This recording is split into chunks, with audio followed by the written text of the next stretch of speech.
दोस्तों, अगर आप अपने बिजी टाइम टेबल में कहीं आराम से बैठकर इस ब्रह्मांड के बारे में सोचो तो आपको पता चलेगा कि हमारे इस अनंत ब्रह्मांड में लाखों करोड़ों गैलेक्सीज मौजूद हैं और इन करोड़ों गैलेक्सीज में से मिल्की वे गैलेक्सी के चारों ओर घूमने वाले एक छोटे से ग्रह पर जीवन बहुत ही वैरायटी में पाया जाता है। और हमारे आज तक के एक्सप्लोरेशन से साइंस ने इतना तो जान ही लिया है कि कम से कम हमारे इस पूरे सोलर सिस्टम में कहीं भी इंसानों के जैसा कोई भी इंटेलिजेंट स्पीसीज नहीं पाया जाता है। हाँ, ऐसा हो सकता है कि जुपिटर और सैटर्न के मून्स पर माइक्रोबियल लाइफ मौजूद हो, लेकिन वो भी हमारी धरती में पाए जाने वाले एडवांस और डाइवर्स लाइफ के जैसा नहीं होगा। हमारी धरती में हम इंसानों के अलावा भी 20 लाख अलग अलग प्रकार के स्पीसीज पाए जाते हैं और इसी की वजह से लकीली हमारी धरती लाइफ के मामले में बहुत ही ज्यादा डाइवर्स है और इसी डाइवर्स लाइफ के होने को हम बायोडाइवर्सिटी कहते हैं। लेकिन पिछले कुछ दशकों में हम इंसानों के डेवलपमेंट गोल्स की वजह से बायोडाइवर्सिटी बहुत ही ज्यादा इफेक्ट हुआ है। यहाँ तक कि इस इफेक्ट में ना जाने कितने ही प्लांट्स और एनिमल स्पीसीज हमारी धरती से एक्सटिंक्ट हो गए और किसी भी स्पीसीज का एक्सटिंक्शन लाइफ के लिए बहुत ही खतरनाक हो सकता है, क्योंकि हमारे इकोसिस्टम में सारे स्पीसीज कहीं ना कहीं एक दूसरे से इंटरडिपेंडेंट है। और आज की इस वीडियो में हम कुछ ऐसे मेजर कॉजेस के बारे में बात करेंगे जिसकी वजह से हमारी धरती का पूरा बायोडाइवर्सिटी इफेक्ट हो रहा है। तो चलिए जल्दी से आज के इस वीडियो को शुरू करते हैं। Major cause number 1, over exploitation. Over exploitation यानी कि किसी भी रिसोर्स को सस्टेनेबली यूज नहीं कर पाना। सस्टेनेबली यूज करने का मतलब किसी भी रिसोर्स को इस तरह से यूज करना जिससे वो रिसोर्स हमारे प्रेजेंट जनरेशन के यूज तो आ रहा है, लेकिन इसी के साथ साथ वो रिसोर्स हमारे फ्यूचर जनरेशन के लिए भी काम आएगा। यानी कि ओवर एक्सप्लॉयटेशन को रोकने के लिए हमें किसी भी रिसोर्स को इस तरह से यूज करना चाहिए ताकि वो टाइम के साथ रिन्यू होता रहे। एग्जाम्पल के लिए ओवर फिशिंग एक्टिविटी की वजह से ओशियंस में फिशेस की बहुत सारी स्पीसीज बहुत ही तेजी से डिप्लीट हो रहा है, जिससे धीरे धीरे जो फिशेस की बायोडाइवर्सिटी है वो घट रहा है। इसके अलावा भी अगर हम और सिचुएशंस को देखें तो डिफोरेस्टेशन बहुत ही बड़े लेवल में होने से वहाँ मौजूद लाइफ फॉर्म्स का शेल्टर चला जाता है, जिससे उनका सरवाइव कर पाना बहुत ही मुश्किल हो जाता है। और कभी कभी खाने की कमी की वजह से वाइल्ड लाइफ इंसानों के बस्ती में भी घुस जाता है, जिससे कहीं ना कहीं इंसानों का भी बहुत ज्यादा नुकसान होता है। यानी कि किसी भी रिसोर्स का ओवर एक्सप्लॉयटेशन नेचर के लिए बिल्कुल भी अच्छा नहीं होता है। मेजर कॉज नंबर 2,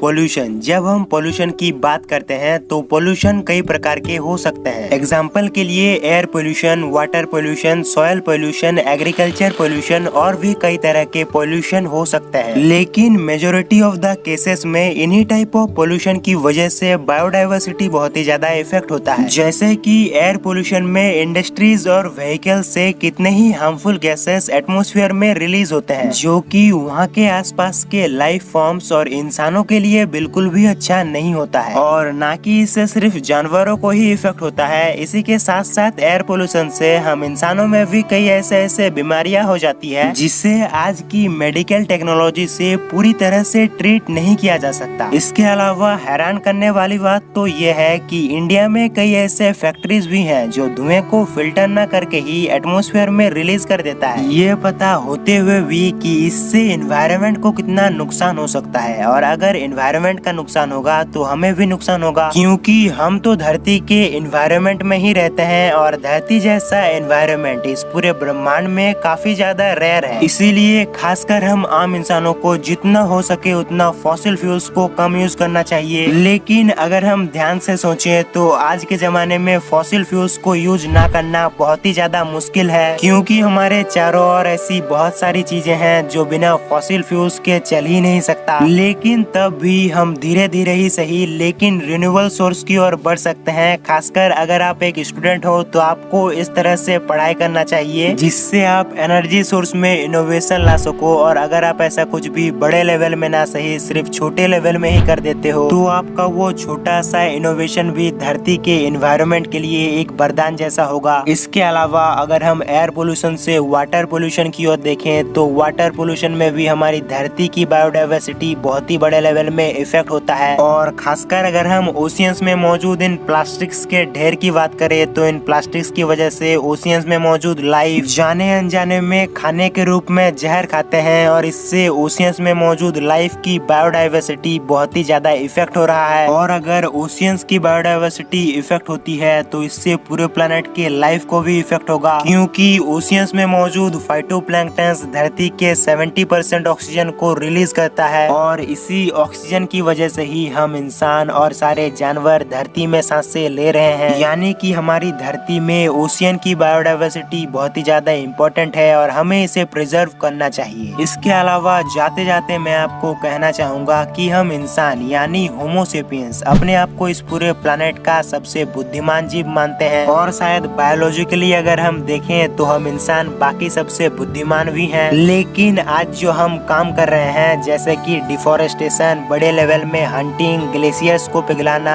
धरती के टेम्परेचर को बढ़ाना, वाइल्ड स्पीसीज को एक्सटेंड करना, क्या ये काम किसी बुद्धिमान स्पीसीज का हो सकता है? आप मुझे कमेंट करके जरूर बताना। और अगर आपको ये वीडियो पसंद आया तो वीडियो को लाइक करने के साथ साथ शेयर भी कर देना और ऐसे ही इन्फॉर्मेटिव वीडियोस को देखने के लिए चैनल को सब्सक्राइब करने के साथ साथ बेल आइकन को भी प्रेस कर देना। तो आज के लिए बस इतना ही। मैं मिलता हूँ ऐसे ही और एक मजेदार वीडियो में, तब तक के लिए जय हिंद, जय भारत।